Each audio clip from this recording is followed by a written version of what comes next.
Okay. I just want to say another thing that I've noticed. I mentioned in my past few videos that I've noticed that all the YouTubers are using these fancy lapel mics. So I had to up my video game. I had to do that. I haven't started shipping plants yet. But one thing I've noticed is that, dang, it don't matter who I buy plants from these days. The shipping has become, I feel like everybody's gone to shipping school over the weekend. Should we save the big one for the last? Yeah, of course. We're going to save the big one for last.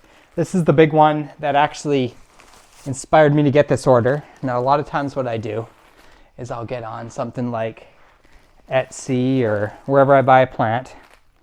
And of course, once you find one, you want to dig through the store and see if you can bundle anything else into that shipment. Now, don't worry, I'm going to get an up-close shot once I get this thing unwrapped. I might even do an up-close of the unwrapping of the next one for you. That's what actually makes it fun for me, guys. I could just have ripped into this box by myself, but it's no fun opening your Christmas presents all alone, is it? Ta-da! It's covered in a little bit of dirt. I'm not quite sure what it is. What is this thing? Let me look it up. To be honest with you, I think I might have got the wrong plant, but we will.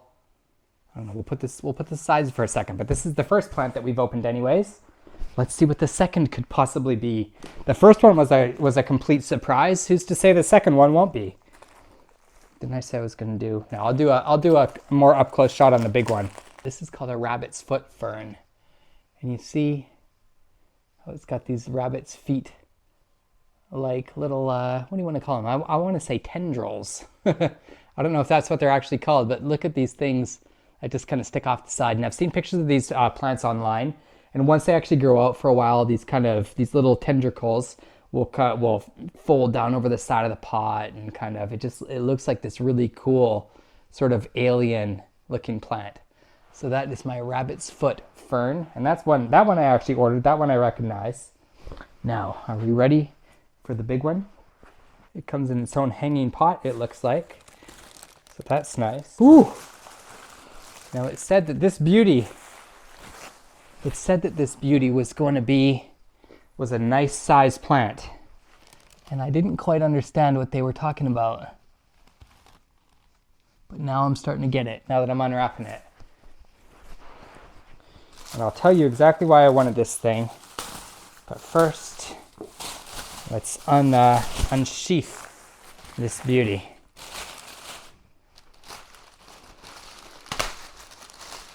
And I want you to think I want you to remember the last plant that I opened was a rabbit's foot fern. Whew. And this one, my friends, believe it or not, this is another one of those common plants that just basically any person that's into plants has to have. And this is a Staghorn fern. It's a lot bigger than I thought it was going to be. This is like a big old Staghorn fern. Now let me show you over here. It's right over here. I've got an elkhorn fern in my collection. And if you get up close, I mean, you can just see the difference. This is the one that you see mounted on those plaques all the time, hanging on the walls. This is a Staghorn fern. And I'm not sure if I'm going to mount this guy on a plaque. That's kind of why I got it, to be honest with you, to maybe put something on the wall. I just kind of feel like every plant room needs a Staghorn fern mounted on some rustic piece of wood or cork bark or something hanging on the wall. And I wanted to have this guy ready, sitting here waiting for me to do that when I decided to do it. So this is a Staghorn fern. And before we go any further, I was a little bit confused about this plant. This is actually called a Rhapidorfa decursiva. A Rhapidorfa decursiva. It was one of those situations where they kind of showed a more mature plant on the website, and you know, I should have just looked at the description. I thought maybe sometimes they do that, and I didn't realize. I was expecting a little bit of a larger plant, but you can see right here, this is sort of what this Rhapidorfica or cursiva, or I should have said this Rhapidorfa decursiva, or a dragon's tail for common, will eventually turn into. So that's the unboxing. We've got our Staghorn fern, we've got our rabbit's foot fern, and we've got our dragon's tail, or a Rhapidora decursiva. sitting right here. Now that I get a good look at this Staghorn fern, I'm not sure what I'm going to do with it yet. So I think I'm just going to leave it as is in its little hanging pot. Maybe I'll find a spot for it to hang up. I'm not sure what we're going to do with that one yet, but we are going to take our rabbit's foot fern and our dragon's tail outside to the porch. You and me together, we're going to pot these things up. I've already got some pots waiting for them. And yeah, I'll see you out there. So I'm out here on the porch. Got our little buddy ghosty over here, kind of commemorating upcoming Halloween. We've got our rabbit's foot fern. We've got our dragon's tail. We've got our 2 pots from, I don't know, a few videos ago. I actually made these pots myself. These are cement pots. And I made a whole video showing you how I actually do these things. But we're not making these pots in this video. We're planting plants into these pots. Now this dragon's tail right here, this is apparently going to shoot up really long, kind of dangling fronds, is I guess, that's the word that's coming to my mind anyways. So we're going to put this dragon's tail, in our bigger pot. And just for now, we're going to put our little rabbit's foot fern in our small pot here. And this is the part of video that's just it's just kind of relaxing, to be honest with you. It's just one of those things when you work with plants, you just enjoy every opportunity that you get to get in there and to get a good look at their roots. I think that's the key for me anyways. Is that when you're repotting your plants, you don't ever, these things right here that you see, they're always hidden beneath the surface. You never actually really get to look at what's going on. You get to see what's happening on top of the surface with the leaves and stuff.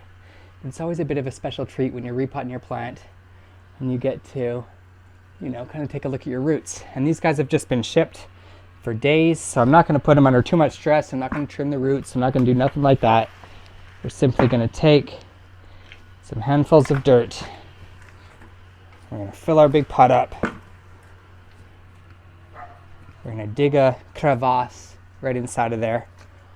And I'm going to smush some of this dirt to the side. We'll put our plant down in there. Hopefully giving it plenty of room to grow. Keeping some of the dirt away from the top. I'm going to talk really loud because the garbage truck is here. Nonetheless, we're just going to get a little bit more dirt in this pot. You know what's actually really cool about ferns is they're so delicate, but not only are they delicate, but they're resilient as well. They can live on basically like the side of a tree. They need almost no depth in soil to actually live. A lot of them actually just pull things out of the air to survive. And I just find them really cool and also kind of hard to keep alive. Probably the plant that I've killed the most in my days of plant keeping has been ferns, and I'm hoping the best for this rabbit's foot fern because I really just can't wait to get this thing in the pot. And I'm telling you, pictures online, these little tendricles, these little fuzzy tendricles kind of start wrapping around the sides of pots. That's the other really awesome thing about ferns, is that this is the one kind of plant that I ever noticed that's got like hairy little legs or stems or any of that kind of stuff on it. I find that so, I find plants so fascinating. I think that's what I'm trying to say with all of this. I'm trying to not disturb these fuzzy little tendricles, as I keep calling them, right there. Just let them kind of hang over the edge, do their thing. Again, these plants have been through a lot. They've been shipping here for the past couple days. We've repotted them. We've got our 2 plants right here. I think it's time to head back inside. Maybe before I get there, I'll look up some carrot tips. I'll give you a few little pointers on these 2 different types of plants that I got. The Staghorn fern, again, we're not going to talk about. We're just going to kind of leave that one to be because it's got, I'm going to do something with that plant and I don't know what yet. This is how you carry your plants back in with one hand if you need to do a POV shot with your video. Oh.